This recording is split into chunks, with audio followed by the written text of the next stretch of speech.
Good evening, YouTube. Robert Alvarez, the Psychic Witch, also known as Mr. Lighting and a Fan. The time is approximately 8:12 p.m. and the date is Saturday, December 29th, 2018. I have the honor and pleasure of doing this video next to my beautiful Yule tree. It makes me so happy to look at it. Before we go into the December 2018 entry of Llewellyn's 2018 Tarot Calendar, I must absolutely thank Oya's Girl, formerly known as Queen Osette. I do not remember if this was during one of Conjurer's Table's live videos or during one of Wizard's Tower's live videos or during one of the Hermit's Cave's live videos. But it was during a live video. That much I do remember. And what she said to me, what she messaged me, which made me deliriously happy, is that she had just found out. Now mind you, this was definitely since the beginning of December of this year.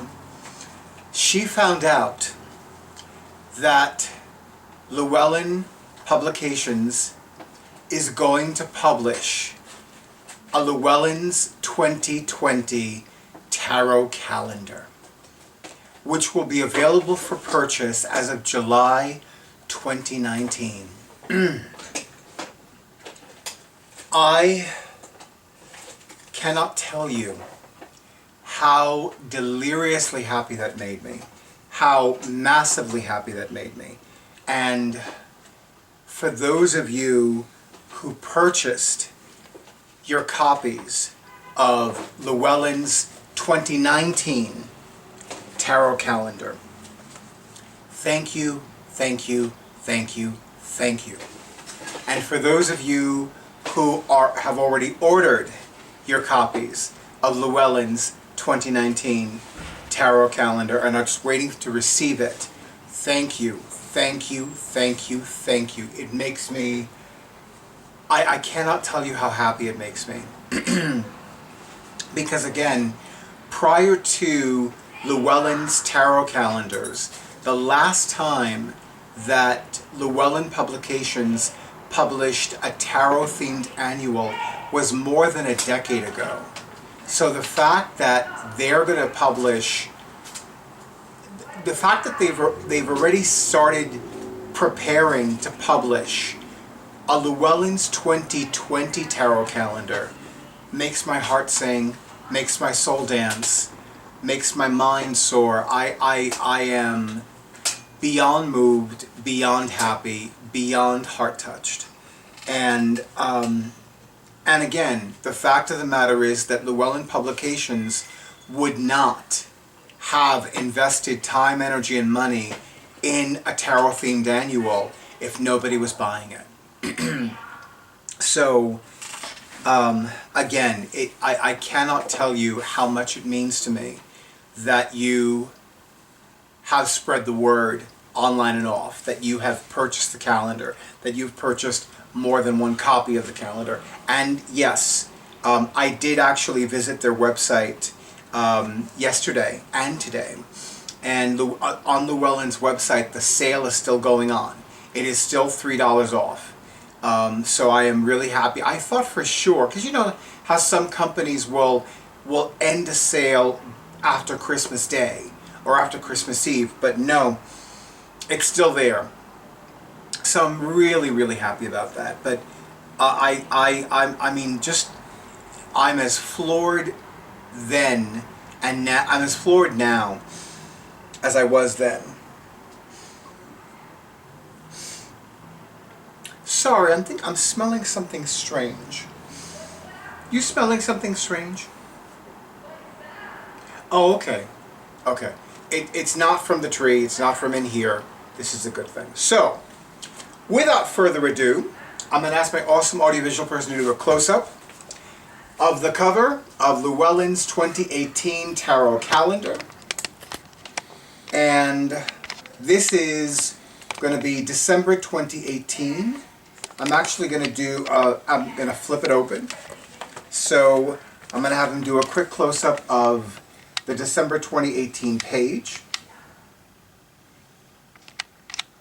I'm still working on the close-up thing.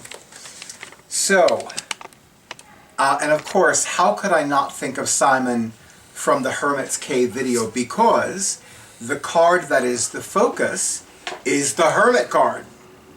Although the tarot deck that's depicted is the Green Witch Tarot.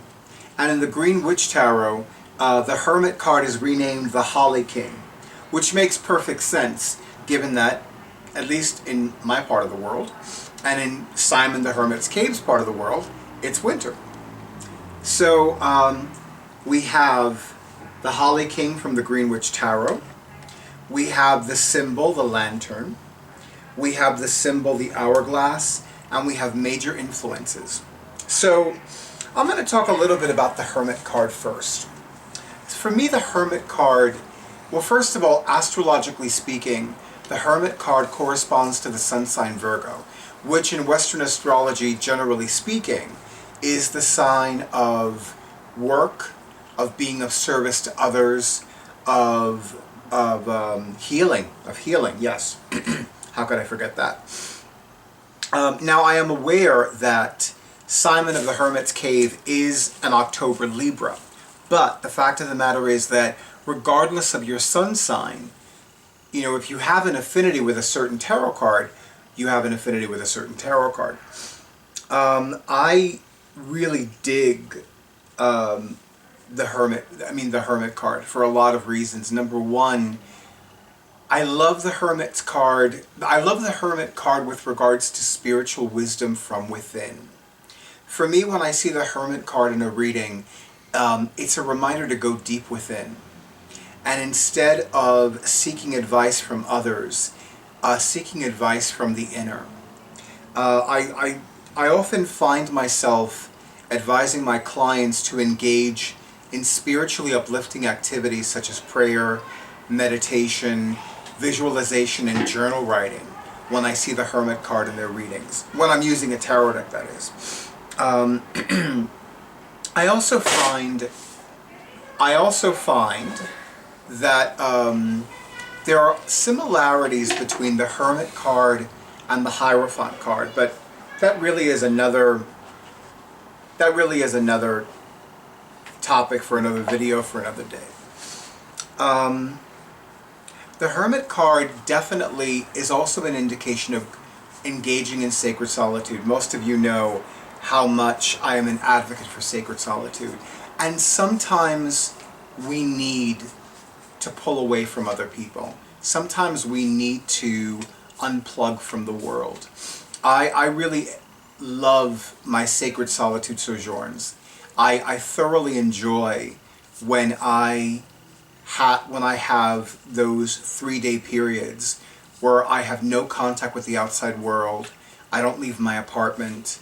I don't go on the internet. My cell phone remains off. And I unplug from the rest of the world. And I engage in these spiritually uplifting activities such as prayer and meditation and visualization and journal writing. And sometimes I just catch up on household tasks in addition to all that. And sometimes I just take these delicious naps and just really engage in this really powerful level of self-care. Even though I haven't engaged in any sacred solitude sojourns this month, which is totally okay, I have withdrawn a lot from the outside world this month. And I've thoroughly enjoyed it. I've thoroughly needed it. Body, mind, and soul, I've needed it.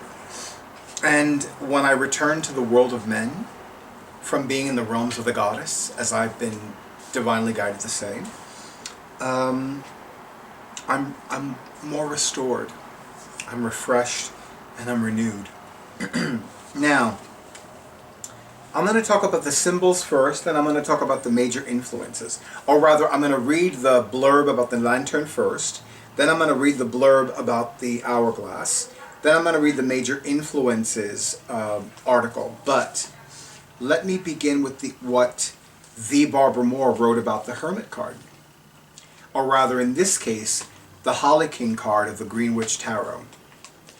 In paganism, the Holly King is the sage, and the Oak King is the younger, more virile aspect of the god.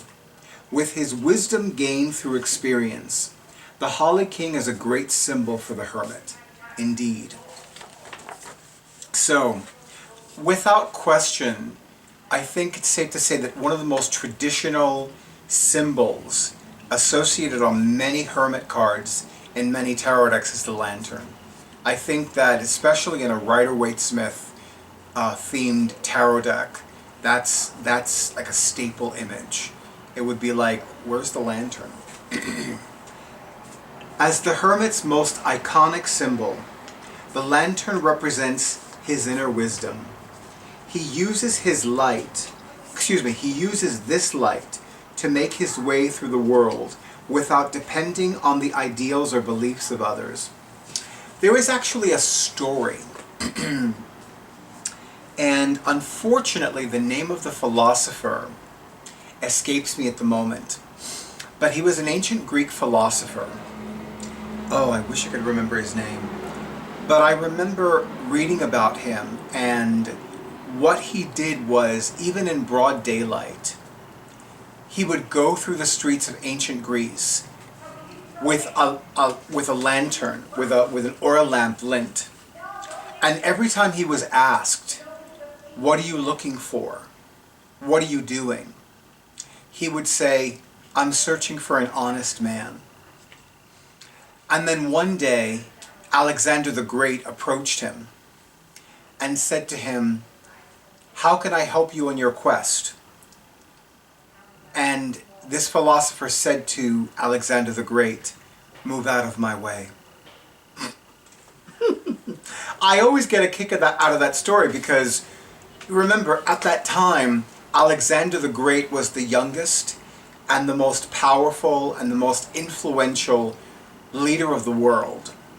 And here is this wizened old philosopher telling him, "Move out of my way." As if to say, no, you're not an honest man, Alexander. Sorry, but no. Symbol, hourglass, representing the passage of time, as in linear time. The hourglass, along with the hermit's aged appearance, reminds us that knowledge only becomes wisdom when coupled with experience, and that only comes with time.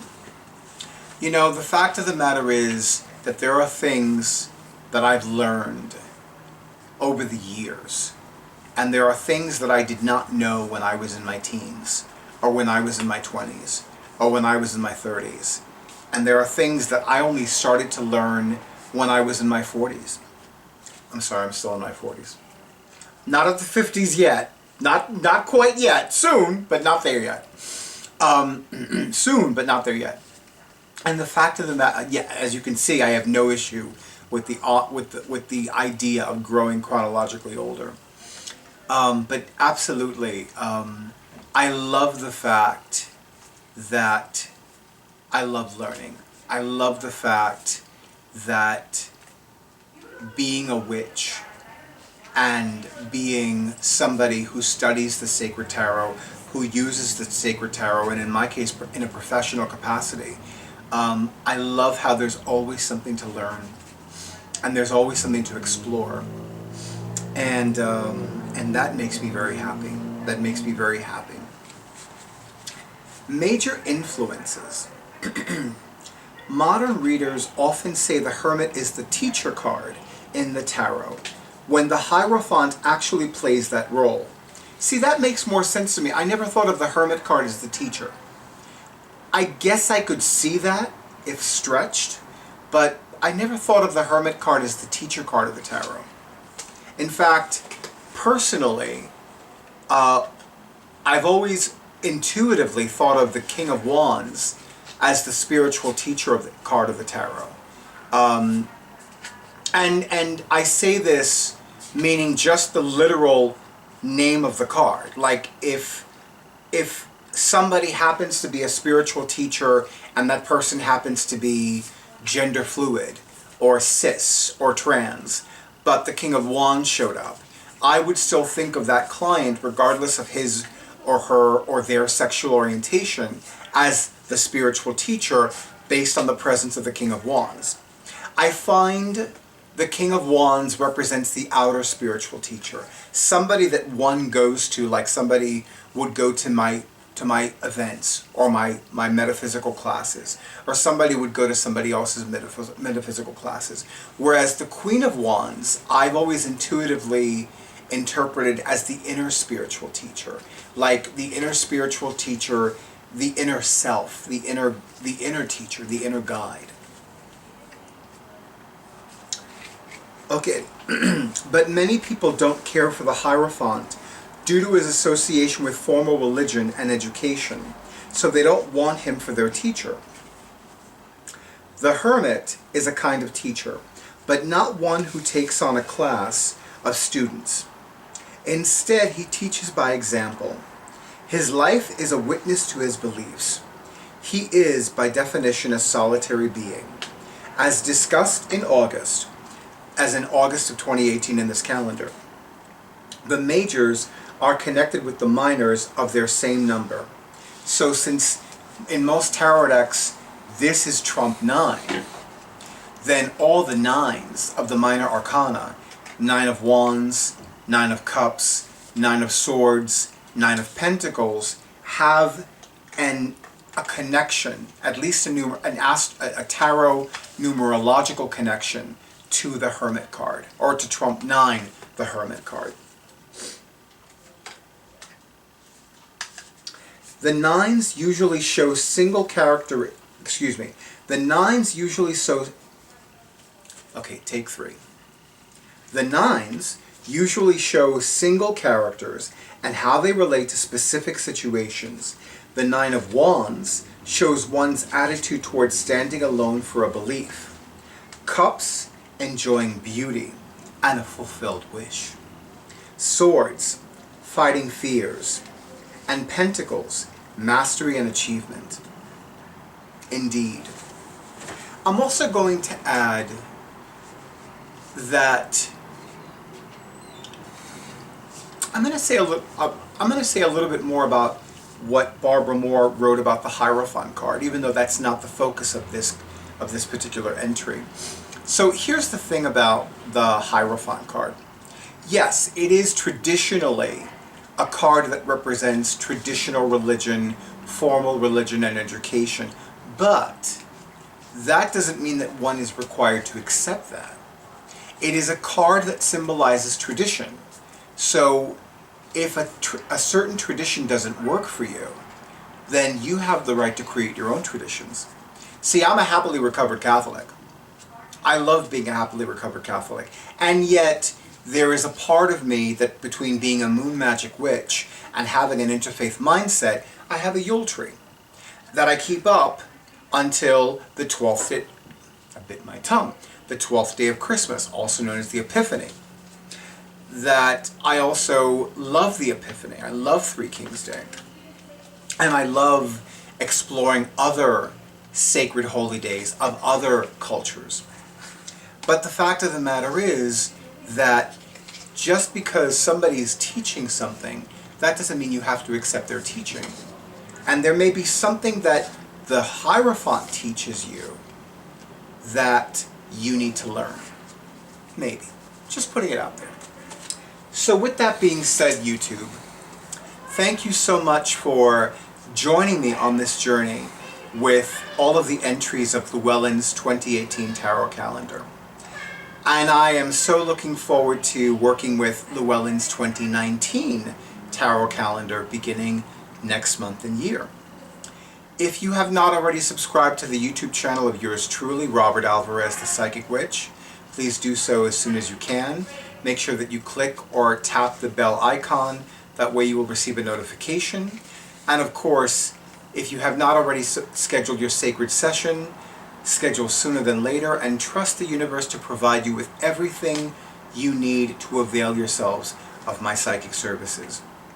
With that, I wish you good night, a lovely weekend, the happiest of holidays, the most prosperous of New Years, and love and light, prosperity and peace.